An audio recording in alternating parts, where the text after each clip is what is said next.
사람에게 한번 이렇게 인사해 보시겠습니다. 행복하세요. 한번 인사하시겠습니다. 행복하세요. 감사합니다. 오늘 말씀의 제목도 영원한 행복입니다. 예수님께서 사마리아 수가성에서 작정하시고 만나주신 한 여인이 있었죠. 뜨거워서 사람이 다니지 않는 그런 정오쯤에 나와야 할 만큼 사람들의 시선을 두려워했던 여인이었습니다. 그런데 예수님께서 그 여인에게 다가가셔서 내게 물을 좀 달라 말씀하시니까 요한복음 4장 9절에 보시면 이 여인이 이르되 당신은 유대인으로서 어찌하여 사마리아 여자인 나에게 물을 달라 하나이까 하니 이는 사마리아인은 유대인은 사마리아인과 상종하지 아니함이더라 그랬습니다. 유대인이라면 상종도 하지 않던 사마리아인, 거기다가 당시에 숫자에도 들지 못하던 여인이 깜짝 놀랐던 것은 말할 나위도 없을 겁니다. 그런데 예수님은 우물물에서 시작해서 영적인 대화로 이끌어 가신 것입니다.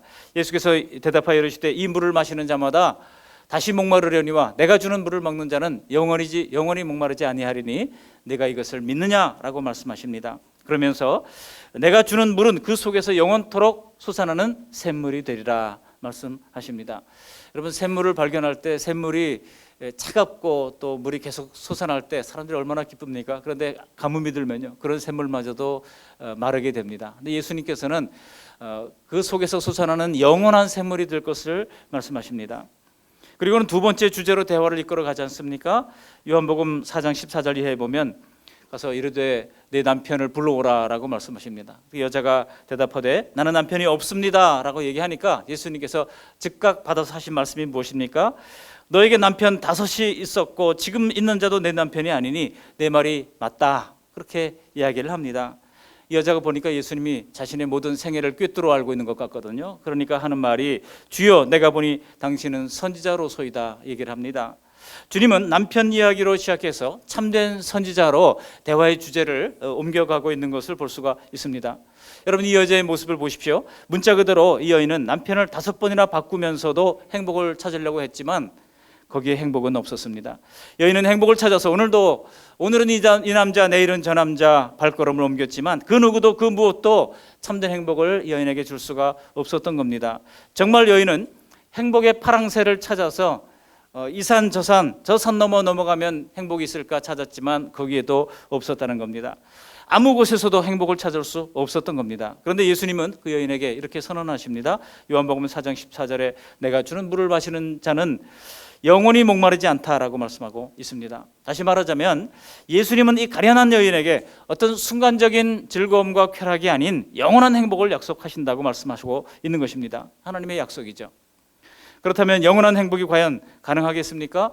그것이 과연 가능하다면 그 영원한 행복의 정체가 과연 무엇이겠습니까?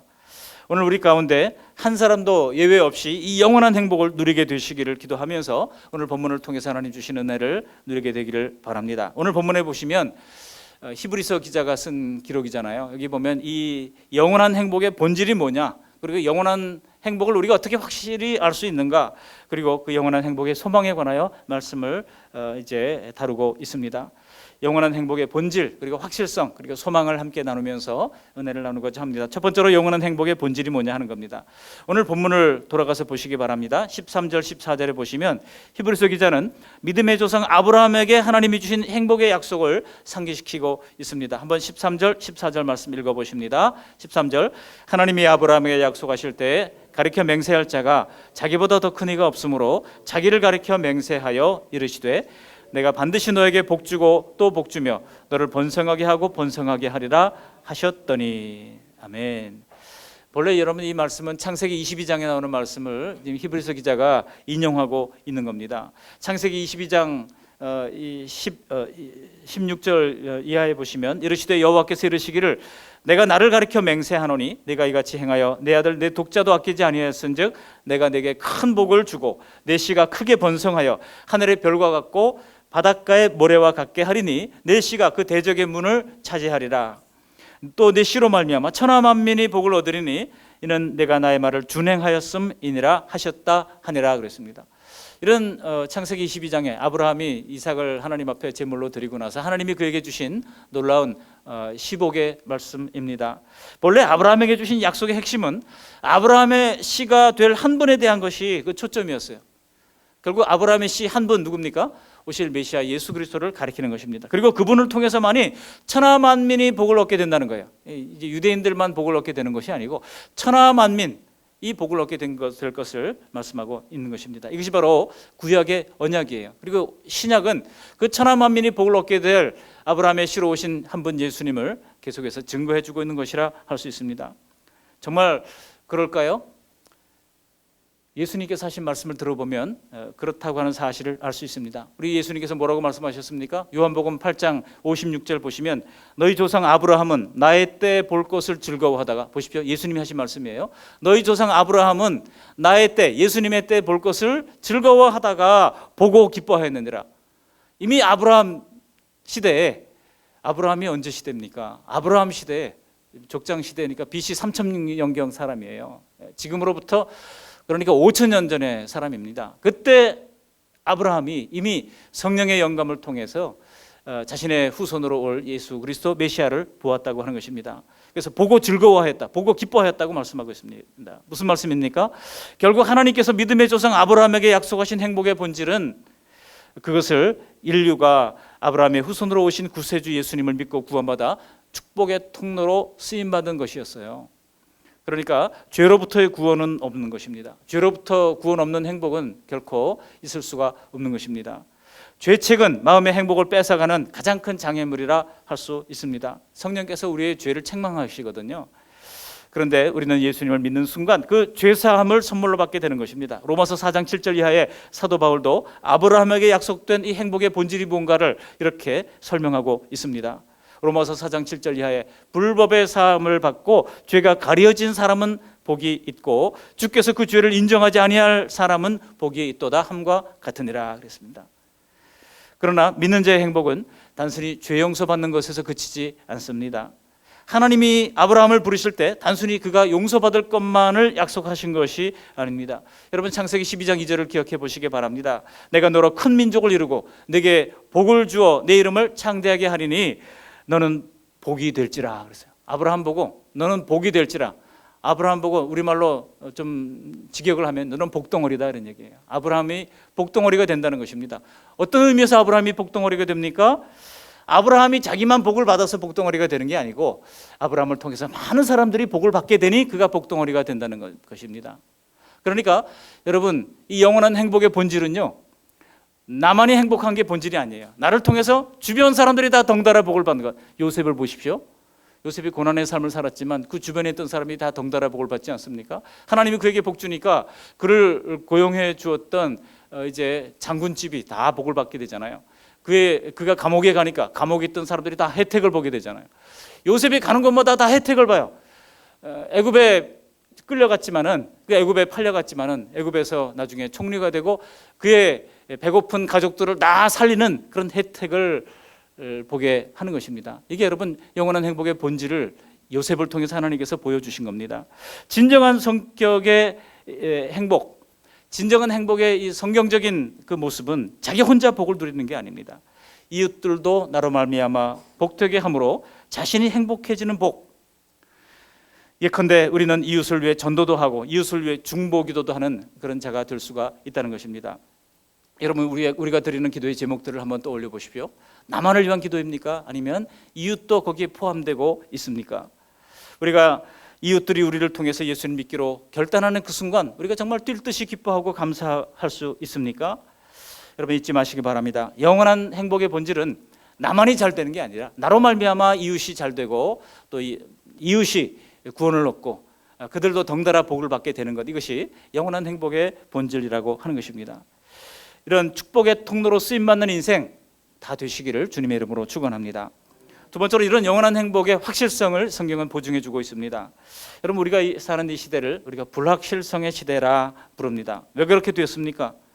뭐든지 과거에 우리가 믿었던 그런 가치들이 지금은 전부 다 그 권위를 상실하고 이제 흔들리는 그런 소요의 시대를 살고 있기 때문입니다. 그래서 우리는 지금 그 누구도 잘 믿기가 어렵고 그 무엇도 신뢰하기가 어려운 시대를 살고 있습니다.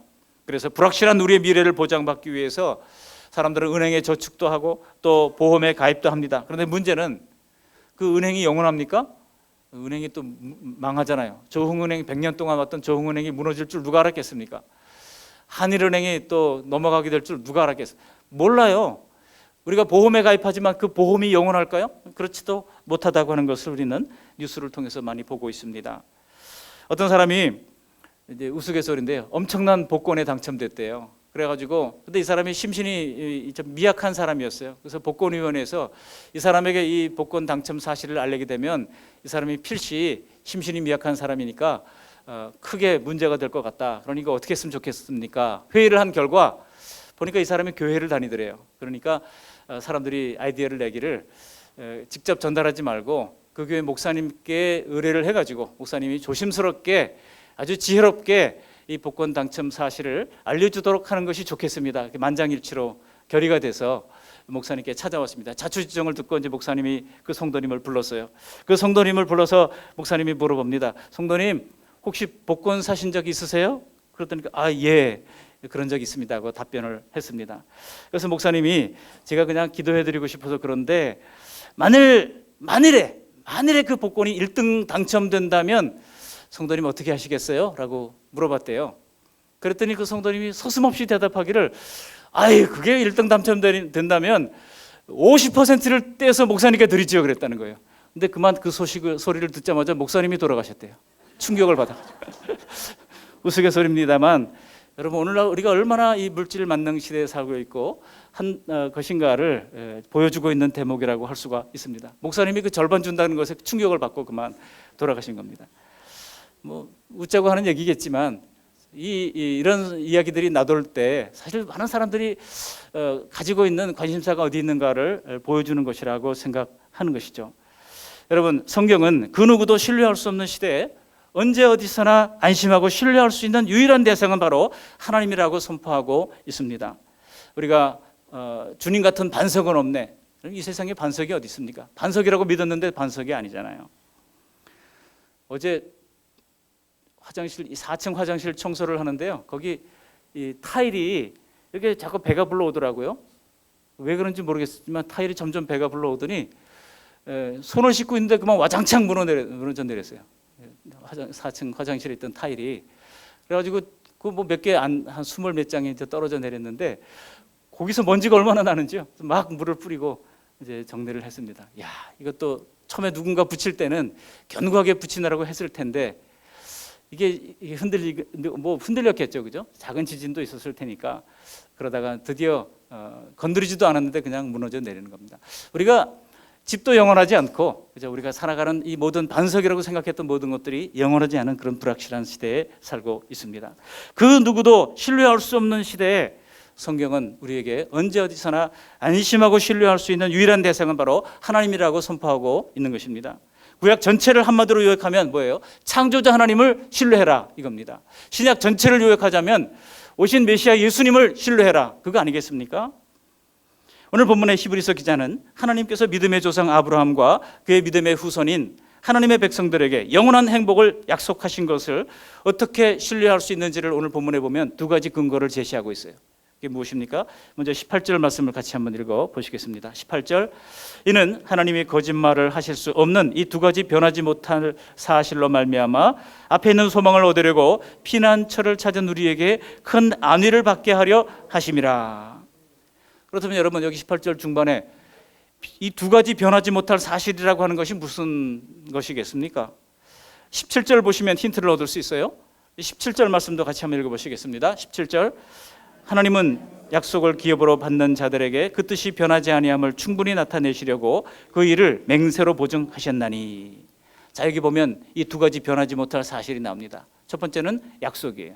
하나님이 약속하셨다는 겁니다. 이 하나님의 약속을 종종 언약이라고 표현하기도 합니다.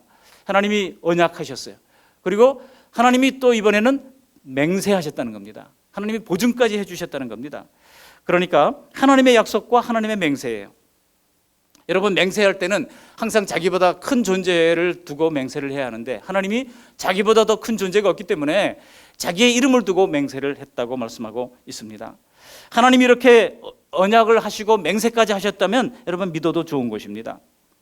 우리는 흔히 뭔가를 약속을 할 때 하늘을 두고 내가 맹세한다, 하늘을 두고 내가 손에 장을 지진다 이렇게 얘기를 하잖아요. 하늘이 누구를 두고 얘기하는 것입니까? 바로 천지를 지으신 하나님을 두고 맹세한다는 뜻 아니겠습니까? 오늘 말씀 가운데 참 흥미로운 구절이 좀 앞에 나오는 13절 말씀인데요. 우리 13절 말씀도 같이 한번 읽어보시겠습니다. 하나님이 아브라함에게 약속하실 때 가리켜 맹세할 자가 자기보다 더 큰 이가 없으므로 자기를 가리켜 맹세하셨다는 겁니다. 왜 그렇습니까? 하나님은 모든 약속의 최종 권위가 되기 때문입니다. 그래서 우리가 하늘을 걸고 맹세한다고 하는 거예요. 하나님을 걸고 맹세한다는 뜻 아니겠습니까? 여러분, 하나님이 약속해 주셨고 하나님이 자기 이름을 걸고 맹세까지 해주셨다면 그러면 된 거 아닙니까? 그보다 더 확실한 보증이 어디 있겠습니까? 이 정도면 우리가 안심하고 신뢰하면서 하나님을 따르고 믿어도 되지 않겠습니까? 그렇습니다. 우리 그리스도인들은 이런 영원한 행복의 확실성을 우리가 붙들고 나아가는 것입니다.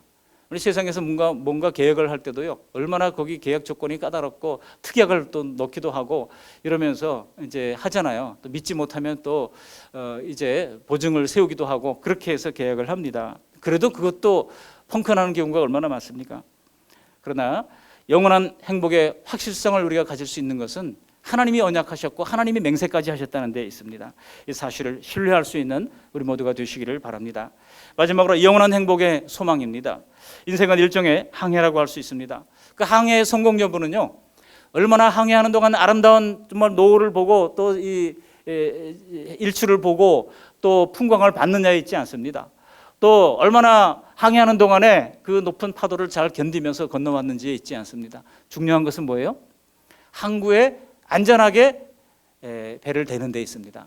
그래서 여러분, 이 도선사가요 소득 1위더라고요. 직업별 소득 1위에 그러는 도선사가 소득 1위예요. 도선사는 항구에서 도착하는 배를 이제 한마디로 배 조종사를 보고 내려 하고 이제 자기가 키를 잡고 그 항구에 접안을 시키는 그런 전문가입니다. 근데 여러분, 이 큰 배가 접안을 할 때 그 속도며 이런 것들을 제대로 조절하지 않으면 배가 이제 부딪혀가지고 깨어질 수밖에 없다는 겁니다. 그러니까 그 짧은 시간이겠지만 그 엄청난 에너지와 엄청난 노력과 엄청난 전문가적인 식견과 경험이 필요한 것이죠. 그러니까 그 도선사가 그렇게 봉급이 센 거 아니겠나 이런 생각을 해봅니다. 그러니까 안전하게 정박할 수 있는 것, 그게 이 항해 성공 아니겠습니까? 아무리 멋진 광경을 보았다 할지라도 거기서 배가 부딪혀가지고 깨진다면, 그래서 침몰한다면 그런 항해는 실패라고 할 수밖에 없는 것입니다. 그래서 우리가 이 소망에 흔들릴 필요가 없는 이유는 바로 하나님께서 그 키를 잡고 계시기 때문입니다. 우리 19절 20절 말씀 같이 한번 읽어보십니다. 19절 20절, 우리가 이 소망을 가지고 있는 것은 영혼의 닷 같아서 튼튼하고 견고하여 휘장 안에 들어가나니 그리로 앞서가신 예수께서 멜기세덱의 반차를 따라 영원한 대제사장이 되어 우리를 위하여 들어가셨느니라. 히브리서에 보면 예수님을 우리의 영원한 대제사장으로 소개하고 있습니다. 성막에 가보시니까 성막에는 어때요? 대제사장이 항상 있던 게 아니잖아요. 그래서 이제 죽으면 또 그 아들이 대물림하고 그런 식으로 이제 대제사장직이 유지가 되었던 것을 볼 수가 있습니다. 그러니까 구약의 대제사장은 대제사장이 살아있는 동안에만 그들의 역할을 감당할 뿐이었죠. 그리고 죽게 되면 다음 사람에게 인계할 수밖에 없었다는 겁니다. 그렇지만 딱 한 사람 창세기에 보면은 이름도 끝도 없고 어디서 왔는지도 근원도 모르는 멜기세덱이라고 하는 대제사장이 등장합니다. 그와 같이 예수님이 대제사장으로 오실 것은 그렇게 정말 끝도 밑도 없는 그런 근원도 알 수 없는 신비스러운 모습으로 등장하게 될 것을 말씀하고 있는 것입니다. 우리의 구원은 이 멜기세덱의 반차를 따르는, 멜기세덱의 형태를 따르는 대제사장 되신 예수님으로 말미암아 견고하게 될 것임을 말씀하고 있는 것입니다. 우리의 구원은 마침내 이루게 될 것이고 우리의 구원은 확실한 것입니다. 믿으십니까? 그렇습니다. 우리가 살다 보면 우리의 환경에 의해서 우리의 믿음이 흔들릴 수도 있고, 또 우리가 온갖 종류의 질병에 노출될 때도 있고 정신이 혼미해질 때도 있습니다. 그렇다 하더라도 우리가 한 번 받은 구원은 영원히 흔들리지 않는 줄을 믿습니다. 그것이 하나님에 의해서 보장된다고 성경은 가르치고 있기 때문입니다. 한 번 택하신 하나님의 백성들을 하나님께서는 결코 버리지 않는다고 말씀하고 약속하고 있기 때문입니다. 바로 이것이 주님의 신실하심과 주님의 불변하시는 언약을 우리에게 주셨기 때문임을 우리는 성경에서 보게 됩니다. 그래서 기독교 교리에서 이러한 성도의 구원을 가리켜서 뭐라고 부르는 거 아니요? 바로 성도의 견인이라고 이야기하는 겁니다. 한번 택한 하나님의 백성들을 하나님께서 끝까지 책임져 주신다는 겁니다. 그런가 하면 영원한 이터널 시큐리티라고도 하는데요, 영원한 안전이라고 부르는 것입니다. 찬송가 작가 가운데 릴리아 모리스라고 하는 여사가 있습니다. 근데 이 여사가 나이가 50세 되면서부터 시력이 점점 나빠지기 시작해가지고 52세가 됐을 때 완전 실명을 하고 말았어요. 그렇지만은 항상 찬송을 작시하면서 작곡하면서 믿음의 소망을 버리지 않았습니다. 주변의 사람들이 당신 보이지도 않는데 피곤하지 않느냐 그렇게 이야기를 할 때마다 한결같은 대답을 했습니다. 영원한 팔이 저를 붙들고 계시는데 뭐가 힘들겠습니까? 라고 답변을 했다는 거예요. 영원한 팔이 나를 붙들고 계시다고 하는 이 이야기 대답을 하면서 시를 한 편 썼는데 그것이 바로 그녀의 고백인 찬송가 406장인 겁니다. 고난 내 영혼 편히 쉴 곳과 풍랑 이로도 안전한 포구, 폭풍까지도 다스리시는 주의 영원한 팔 의지해. 주의 영원하신 팔 함께 하사 항상 나를 붙드시니 어느 곳에 가든지 요동하지 않음은 주의 팔을 의지함이라. 저 항구의 정박한 배가 폭풍이로도 염려가 없는 것은 보이지 않는 깊은 바다에 크고 견고한 닻을 내리고 있기 때문입니다. 우리의 영원한 소망은 바로 이 견고한 닻 되시는 예수님이 우리를 붙들고 있기 때문인 것입니다. 어제나 오늘이나 영원토록 동일하신 흔들림이 없는 닻인 것입니다. 그래서 우리의 구원은 영원한 것입니다. 우리의 행복도 영원한 것입니다. 우리의 소망도 영원한 것입니다. 이렇게 영원한 행복을 주시는 주님께 날마다 감사의 기도를 드리시면서 우리의 구원의 확실성을 의심하지 마시기를 주님의 이름으로 축복합니다. 아멘. 고마우신 하나님, 오늘 귀한 말씀을 들려주신 것을 감사를 드립니다. 영원한 행복의 본질은 나 홀로 잘 되는 것이 아니라 축복의 통로로 쓰임받는 것입니다. 하나님, 내가 가는 곳마다 주님께서 함께 해주시고 또 하나님 우리가 복을 비는 축복의 사람이 되어서 주변 사람들에게 예수님의 시복, 하나님의 시복을 나눠줄 수 있는 복된 인생 될 수 있도록 은혜를 베풀어 주시고 또 하나님의 구원의 확실성의 근거는 우리 주님께서 언약을 하셨고 우리 주님께서 맹세하셨기 때문임을 하나님의 깨닫게 도와주심을 감사합니다.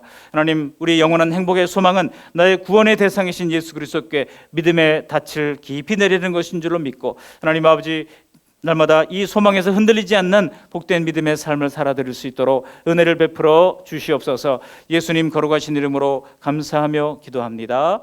아멘.